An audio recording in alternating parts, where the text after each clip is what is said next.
सरकार कराए जातीय जनगणना, इससे विकास में मिलेगी मदद।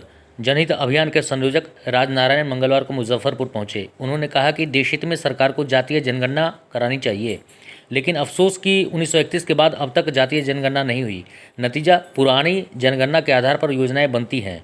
सही आंकड़ों के अभाव में यह पता नहीं चलता कि कौन सी जातियां पिछड़ गई हैं, कौन सी जातियां आगे निकल गई हैं, किसके डेवलपमेंट के लिए प्लान करना चाहिए। इससे समाज निर्माण में भी मदद मिलेगी। बताया जाए कैसे और क्या आपका आयोजन है? जाति जनगणना अभियान 2021 के तहत बिहार जनसंपर्क यात्रा पर हम लोग गांधी की बिटिहरवा की धरती, जो सत्याग्रह की धरती है, चंपारण से यह यात्रा 15 जनवरी से शुरू कर चंपारण के पूर्वी चंपारण, पश्चिमी चंपारण, शिवहर, सीतामढ़ी होते हुए मुजफ्फरपुर ये कारवां पहुंचा और हर जिले में वहां रुककर पर्चा के माध्यम से, पोस्टर के माध्यम से उन तमाम जिलों के तमाम महत्वपूर्ण स्थल, चौक चौराहों पर लोगों के बीच जाति जनगणना जैसे मुद्दों से अवगत कराया और उन आम जनता को जाति जनगणना कराने की मांग को लेकर एक अपील की गई कि वो अपने स्तर से आवाज बुलंद करें।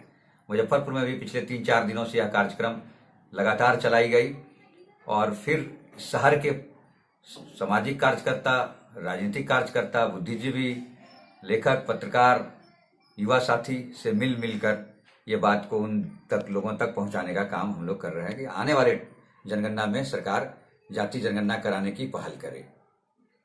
आपका परिचय क्या हुआ? राजनारायण, संयोजक, जनहित अभियान। इस जाति गणना से क्या मतलब लाभ मिलने की उम्मीदें हैं?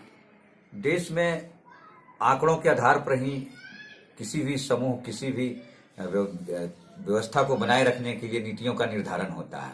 उस पर हमारा बजट निर्भर करता है, उस पर हमारी कई विकास की नीतियां निर्भर करती हैं। सरकार के पास आज तक ऐसी ठोस आंकड़े अब तक उपलब्ध नहीं है। इस देश में लास्ट जाति के आधार पर आंकड़े 1931 में इकट्ठा की गई थी और आज इतनी पुरानी आंकड़ों के आधार पर ही उनसे संबंधित नीतियां बनती हैं, जबकि इतने वर्षों में तमाम तरह की व्यवस्थाएं बदली, देश में लोगों का रहन सहन बदला, लोगों की सामाजिक शैक्षणिक स्तर बदली, आर्थिक स्तर बदली। तो इस तरह के आंकड़ों के अभाव में सरकार आज भी इस बड़े समूह, एक बड़ी आबादी के लिए निधि बनाती है, निधियों का आवंटन करती है, नीति बनाती हैं, आरक्षण तय करती है और उसके विकास से संबंधित बातचीत करती है। लेकिन सरकार के पास नहीं है तो आंकड़े नहीं है। दुर्भाग्य की बात है कि इस देश में सरकार हर तरह की आंकड़े इकट्ठे करती है, पेड़ पौधों की गिनती करती है, पशु पक्षियों की गिनती करती है और वो तमाम तरह के आंकड़े इकट्ठा करने का काम सरकार समय समय पर करती रही है। जनगणना के माध्यम से भी करती है, जो प्रत्येक 10 वर्ष में करती है, लेकिन जाति के आंकड़े पर सरकार चुप्पी साध लेती है और जाति के आंकड़े इनके पास नहीं होने के कारण ये बहुसंख्य आबादी के लिए एक अंधकार में रखकर उसके लिए नीतियों का निर्धारण होती है, जिससे उस वर्ग का डेवलपमेंट या उसके लिए क्या जरूरत है, किस तरह की नीतियों का निर्धारण होना चाहिए, कितनी बजट की जरूरत है, ये सरकार एक अंदाज पर करती है। तो मेरी सरकार से मांग है कि आप एक वैज्ञानिक आंकड़े इस तरह से इकट्ठा करें और उन आधारों के, उन आंकड़ों पर एक ठोस नीति निर्धारित करके इस देश का एक ऐसा विकास का मॉडल बनाएं, एक ऐसी विकास की नीति निर्धारित करें जिससे कि हर वर्ग के लोगों के चेहरे पर मुस्कान आए और हर वर्ग के लोगों को डेवलपमेंट के रास्ते पर आगे बढ़ाएं। आज इस दौर में कौन सी जातियां पिछड़ गई हैं, कौन सी जातियां बहुत आगे निकल गई हैं, किसके लिए डेवलपमेंट की प्लान करनी चाहिए, लगभग हर जातियों में यह समस्या खड़ी हो गई है।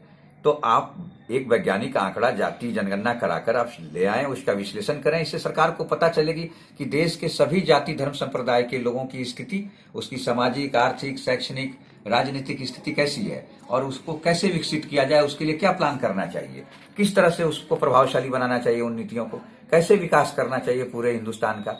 तो उसके लिए ऐसे आंकड़े जुटाने की आवश्यकता है और सरकार आजाद भारत में आज तक ऐसे आंकड़े नहीं जुटा पाई। उन पिछली आंकड़ों के आधार पर अब तक कार्य करती आ रही है, जिन आंकड़ों का आज के डेट में अब रिलेवेंट आंकड़े नहीं रह गए। जब प्रत्येक 10 वर्ष में सरकार जनगणना कराती है तो जातियों के आंकड़े क्यों नहीं इकट्ठा करती है, क्यों जातियों के बीच ये समस्या खड़ी हुई है?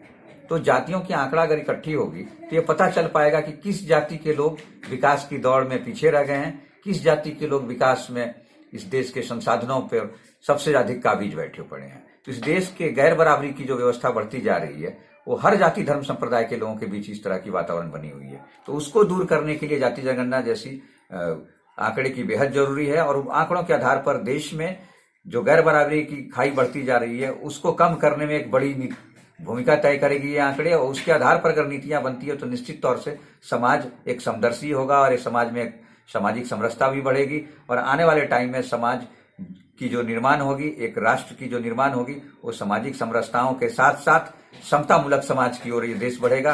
जात पात टूटने की स्थिति आएगी, जाति की जकड़न ढीली होगी और समाज में सब में भाईचारा की संदेश जाएगी और एक अच्छे समाज का निर्माण होगा जिससे कि राष्ट्र निर्माण की ये प्रक्रिया मजबूत होगी। जाति जनगणना 2021 पिछली सरकार 2010 में संसद में बहस हुई थी और इस पर बात आगे भी बढ़ी थी। 5,000 खर्च करने के बावजूद भी आज तक जाति जनगणना नहीं हुई। करोड़ रुपया 5 करोड़ खर्च हुए, 5,000 करोड़ खर्च हुई। 5,000 करोड़ 1952 से लेकर 2010 तक नहीं जाति जनगणना हुई। और डॉक्टर राम मनोहर लोहिया ने कहा करते थे गैर कांग्रेसी की भी सरकार बनी तो ये भी जाति जनगणना नहीं करा रहे हैं, ये पूंजीपति की सरकार है। धन्यवाद। आपका परिचय? हरिश्चंद्र प्रसाद यादव, लोहिया के लोग। जातीय जनगणना इसलिए जरूरी है ताकि इस देश में सही आंकड़ा पेश हो सके। जब जनगणना सरकार कराती है तो उस पर देखती है कि नाम क्या है, पिता का नाम क्या है, मवेशी कै गो है, बकरी क्या है, उसके पास जमीन कितना है, कितने बाल बच्चे हैं, लेकिन किस जाति से आता है यह नहीं कर सकते हैं। अगर जातीय जनगणना हो जाता है तो सही तस्वीर सामने आ जाएगा। सरकार को बजट भी बनाना पड़ेगा। जब यूपीए की सरकार यहाँ थी पटना में तो उस समय भी अब संसद में शरद यादव से लेकर के रामविलास पासवान, इधर लालू प्रसाद यादव तक सब लोग ये चर्चा कर चुके हैं कि भाई जातीय जनगणना जरूरी है।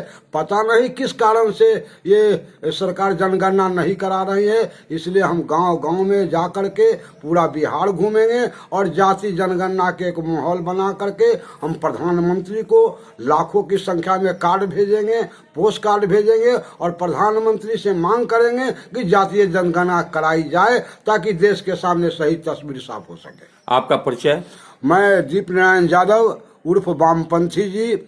मैं उत्तर बिहार के संरक्षण हूँ जनहित अभियान के। बोलिए, जाति जनगणना अभियान के संबंध में आप क्या बताना चाहते हैं? इस देश में आज़ादी से पहले अंग्रेजों के द्वारा 1931 में जाति जनगणना हुई और जनहित के पहल पे यूपीए 2 की सरकार में पक्ष और विपक्ष 2010 में पार्लियामेंट में सहसम्मति से पारित हुआ कि जाति जनगणना हो, लेकिन नहीं हो सकी और 5,000 करोड़ रुपए की बंदरबाट हुई। और अब जाके फिर 10 साल बाद जनगणना होनी है, इसलिए जनहित अभियान की टीम, सारे कोर कमेटी, इस जनहित अभियान के राष्ट्रीय अध्यक्ष संयोजक राजनारायण जी एक कैंपेन चला रहे हैं जिसमें हम लोग सहयोगी हैं और इसको गांव-गांव तक हम लोग ले जाएंगे और जाति जनगणना के मांग को व्यापक तरीके से उठाएंगे और आगे की आंदोलन की तैयारी करेंगे। आपका परिचय? मेरा नाम आलोक कुमार हुआ, जनहित अभियान के सदस्य। चलिए, धन्यवाद।